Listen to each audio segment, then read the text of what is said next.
Yeah, I'm so thankful that really in my life, God called me to be a pastor at a young age. I grew up in a family where my granddad was a pastor and served as an executive pastor for a long time, associate pastor for a long time. And God really used him in my life to mentor me. But I remember I was at a Christian camp when I was in middle school, and we were in a worship service, and God had already saved me. I knew that I belonged to Him, and I just remember believing that God was calling me, even in that service, to become a pastor.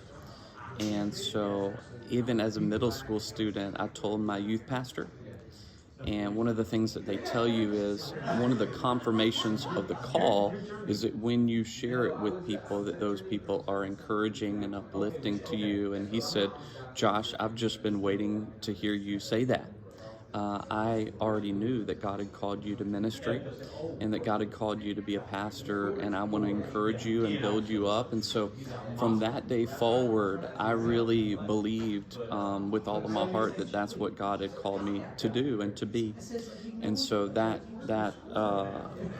what I did in high school had to do with preparation to be a pastor. Where I went to college and what I studied in college all had to do with, hey, I believe that God has me on this track to become a pastor, and I want to do everything I can to maximize my effectiveness. So not just in the classroom, but I got an internship where I got to learn and grow and be taught things that I could never be taught in a classroom. And so that was kind of my call to ministry. God, over the years, confirmed it through people in my life. He confirmed it through His Word.